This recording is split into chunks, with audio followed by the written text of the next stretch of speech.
প্রিয় শিক্ষার্থীবৃন্দ, কেমন আছো? বিশ্বব্যাপী করোনা ভাইরাস মহামারী আকার ধারণ করেছে, যে কারণে সারা দেশব্যাপী শিক্ষা প্রতিষ্ঠান বন্ধ থাকায় অনলাইন ক্লাসে সবাইকে স্বাগত জানাচ্ছি। আজ পঞ্চম শ্রেণী বাংলাদেশ ও বিশ্ব পরিচয় ক্লাসে সবাইকে স্বাগত জানাচ্ছি। আজ আমরা যে বিষয়টি নিয়ে আলোচনা করব সেটি হলো অধ্যায় ৭, মানবাধিকার। অধ্যায় ৭, মানবাধিকার। প্রথমে আমরা জেনে নিই মানবাধিকার কি।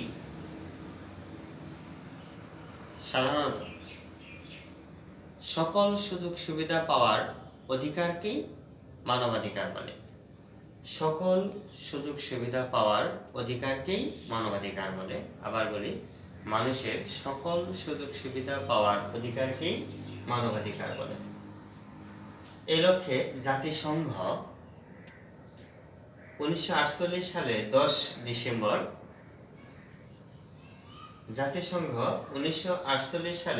ডিসেম্বর মানবাধিকার সর্বজনীন ঘোষণাপত্র অনুমোদন করেছে। তোমরা তোমাদের পাঠ্য বইয়ের 56 পৃষ্ঠা খোলো।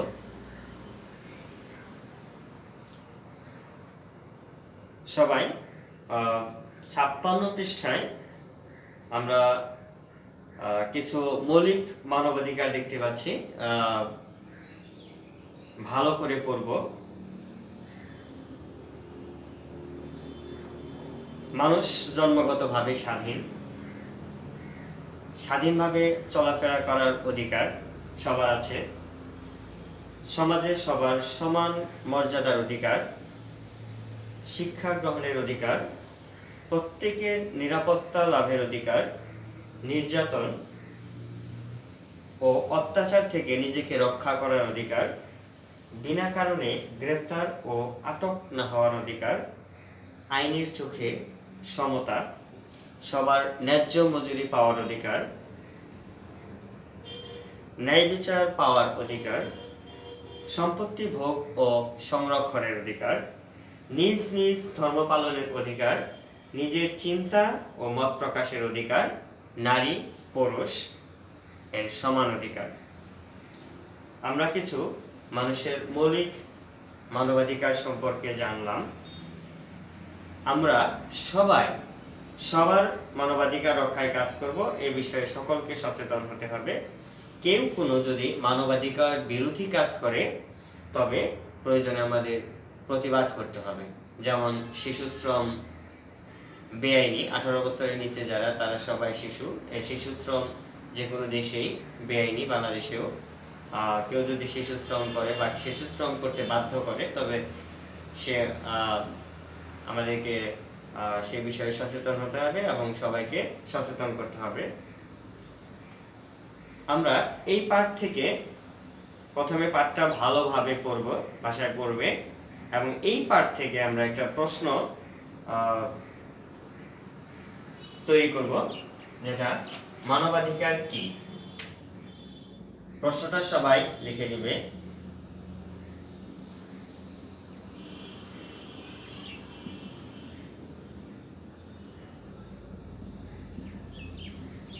কি জাতিসংঘ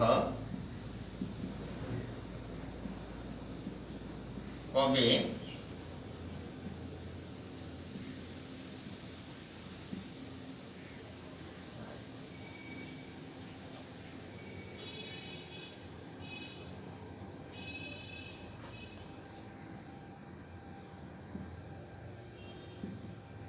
মানবাধিকার সর্বজনীন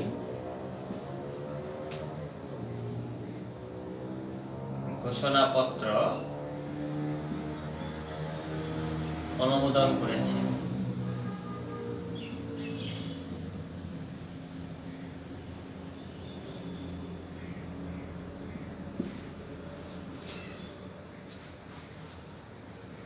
মানুষের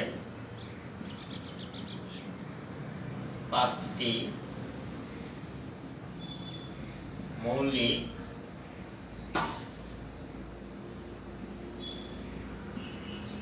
মানবাধিকার লেখো। আমরা প্রশ্নটা আবার দেখি, মানবাধিকার কি? জাতিসংঘ কবে মানবাধিকার সর্বজনীন ঘোষণাপত্র অনুমোদন করেছে? মানুষের 5টি মৌলিক মানবাধিকার লেখো। মানবাধিকার মানুষের সকল সুযোগ সুবিধা পাওয়ার অধিকারটি মানবাধিকার বলে। আমরা আগেই আলোচনা করেছি জাতিসংঘ কবে, এটা 1948 সালে 10 ডিসেম্বর মানবাধিকার সর্বজনীন ঘোষণাপত্র অনুমোদন করেছে। মানুষের 5টি মৌলিক মানবাধিকার, এটা খুবই সহজ, তোমাদের বইতেও দেওয়া আছে, বই থেকেও সাহায্য নিতে পারো বা নিজেরাও এর বাইরেও কিছু মানবাধিকার লিখতে পারো। আমরা বই থেকে 5টা মানবাধিকার লিখব। আমরা অবশ্যই প্রশ্নটা একটু নোট ডাউন বা লিখে নিব সুন্দর করে। সবাই একটু এখনই লিখে নাও।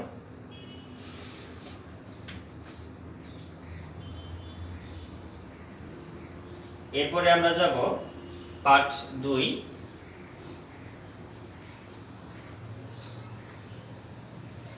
অটিস্টিক শিশুর অধিকার।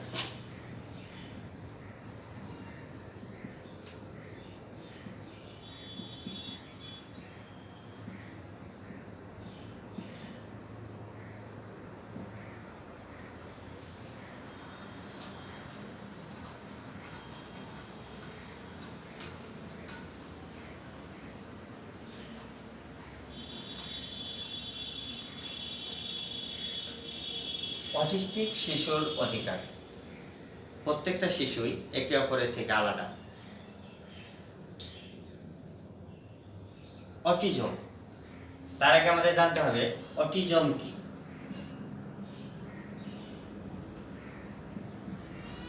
অটিজম একটি বিকাশগত সমস্যা, এটা শারীরিক কোনো রোগ নয়, এটা একটি বিকাশগত সমস্যা। আমরা আগেই বলেছি প্রত্যেকটা শিশু একে অপরের থেকে আলাদা। কেউ কোনো পড়া তাড়াতাড়ি বুঝে, কারো একটু দেরি হয়, কেউ অঙ্কে একটু বেশি ভালো হয়, কেউ আবার ইংরেজিতে ভালো, কেউ ছবি আঁকায় ভালো, হ্যাঁ, কেউ গান বা কেউ সাঁতার কাটা, এক একজন এক এক ধরনের প্রতিভা থাকে। ঠিক অটিস্টিক শিশু যারা, তাদেরও দেখা যায় সবসময় একটা খেলনা নিয়ে চুপচাপ ধরে বসে থাকে। তারপর সবাই খেলাধুলা করে কিন্তু সে একা থাকতে পছন্দ করে। সে সব কাজ একই নিয়মে করতে থাকে, কিন্তু যদি নিয়ম বদলে যায় তখন সে রেগে যায় চট করে। আবার অটিস্টিক শিশুরা কোনো কোনো ক্ষেত্রে দক্ষ হয়ে পড়ে, যেমন ছবি আঁকা, অঙ্ক করা প্রভৃতি ক্ষেত্রে অটিস্টিক শিশুরা দক্ষ হয়ে পড়ে। তাহলে অটিজম এক ধরনের বিকাশগত সমস্যা। আমি তোমাদেরকে সবাইকে তোমাদের বই পৃষ্ঠা 58, এই 58 পৃষ্ঠা একটু সবাই বের করো। দেখা যাচ্ছে একটা শিশু মাথায় হাত দিয়ে আছে, এবং এই পৃষ্ঠাটা আমরা একটু ভালো করে পড়ে দেখি। দেখো, প্রতিটি শিশুই একে অপরের থেকে আলাদা। কেউ চঞ্চল, আবার কেউ শান্ত, কেউ ভিড়ে থাকতে ভালোবাসে, আবার কেউ একা একা। তবে আমাদের সবারই নিজের মতো থাকার অধিকার আছে। উদাহরণ হিসেবে আমরা অটিস্টিক শিশুদের কথাও জানাতে পারি। অটিস্টিক শিশুরা অটিজম সমস্যায় আক্রান্ত।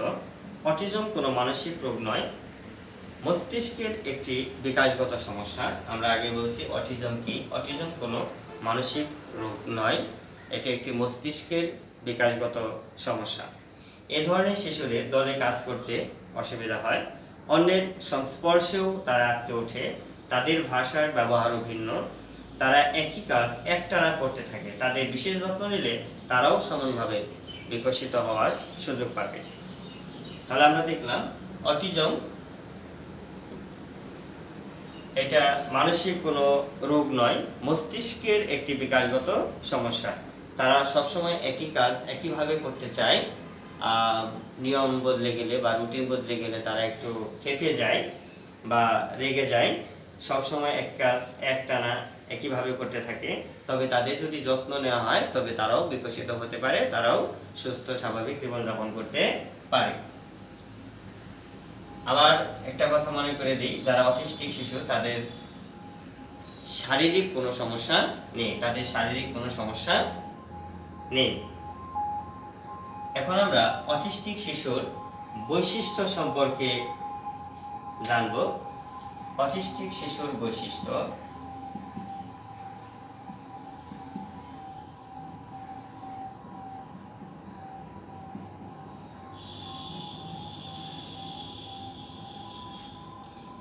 তোমাদের বইতে কয়েকটা বৈশিষ্ট্য সুন্দর করে দেওয়া আছে। যেমন অটিস্টিক শিশু শারীরিকভাবে সম্পূর্ণ সুস্থ। কোনো কোনো অটিস্টিক শিশু অন্য শিশুদের মতোই লেখাপড়া করতে পারে, সকল কাজ বা বিষয় একই নিয়মে করতে চায়, দৈনিক কাজের রুটিন বদল হলে আবার খুবই উত্তেজিত হয়। তারা আলো, শব্দ, গতি, ঘ্রাণ, স্পর্শ বা স্বাদের ক্ষেত্রে অতি সংবেদনশীল থাকে। যেমন সংবেদনশীল ত্বকের কারণে কোনো বিশেষ ধরনের কাপড় তারা পরতেও চায় না। কোনো কোনো অটিস্টিক শিশু চমৎকার প্রতিভার অধিকারী হয়, যেমন ছবি আঁকা, অঙ্ক করা বা গান করা। তারা হয়তো কোনো খেলনা নিয়ে না খেলে বরং শক্ত করে ধরে বসে থাকে, গন্ধ নেয় বা ঘন্টার পর ঘন্টা সেগুলোর দিকে তাকিয়ে থাকে। কোনো একটি বিশেষ জিনিসের প্রতি প্রবল আকর্ষণ থাকে এবং সেটি সবসময় সাথে রাখে। তাহলে প্রিয় শিক্ষার্থী, আমরা সবাই অটিস্টিক শিশুর কয়েকটি বৈশিষ্ট্য সম্পর্কে জানলাম। যেমন তারা শারীরিকভাবে সম্পূর্ণ সুস্থ, তারা কোনো কাজ একই নিয়মে করতে থাকে, রুটিন বদল হলে তারা উত্তেজিত হয়।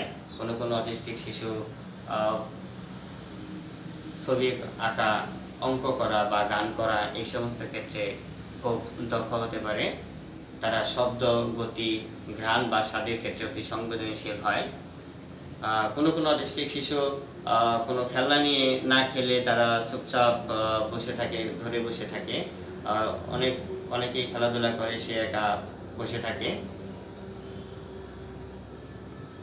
এই অটিস্টিক শিশুর বৈশিষ্ট্য।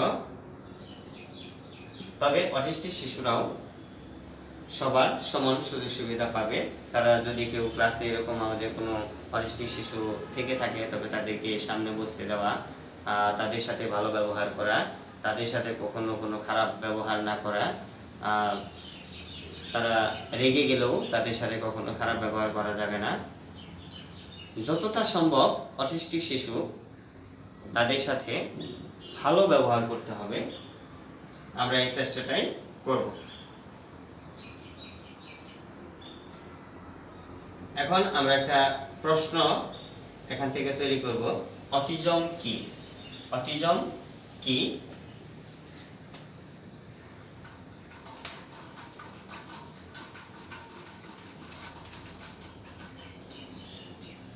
অটিজম কি? অটিস্টিক শিশুর 5টি বৈশিষ্ট্য।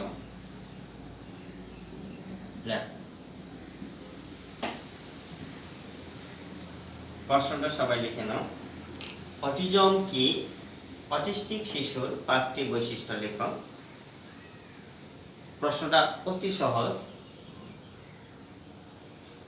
অটিজম কি এবং অটিস্টিক শিশুর 5টি বৈশিষ্ট্য লেখো। এই অটিজম কি প্রশ্নটা পরীক্ষায় বারবারই আসে। অটিজম কোনো মানসিক রোগ নয়, এটা একটি বিকাশগত সমস্যা।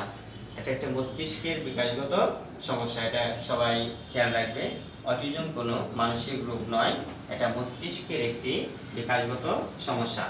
অটিস্টিক শিশুর 5টি বৈশিষ্ট্য কিভাবে লিখব? অটিস্টিক শিশুর 5টি বৈশিষ্ট্য নিম্নরূপ।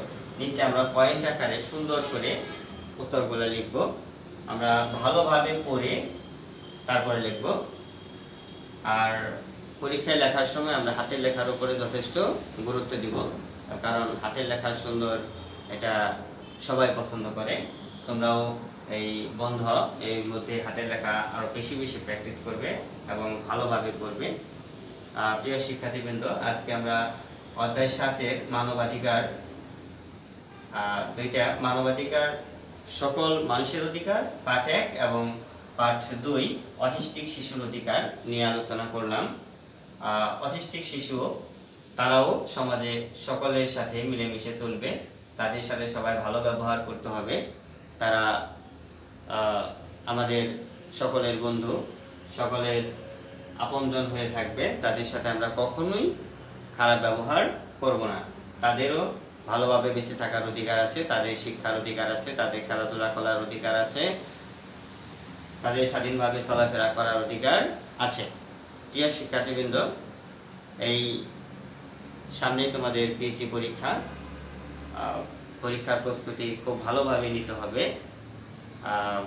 বাসায় বসে সময় নষ্ট না করে বই ভালোভাবে বেশি বেশি পড়বে। একটা কথা আছে, যতই পড়িবে ততই শিখিবে, এবং প্রস্তুতি যত ভালো হবে পরীক্ষাও তত ভালো হবে, রেজাল্ট তত ভালো হবে এবং ভবিষ্যৎ উজ্জ্বল হবে। পরিশেষে সকলের সুস্বাস্থ্য কামনা করে বিদায় নিচ্ছি। ধন্যবাদ সবাইকে।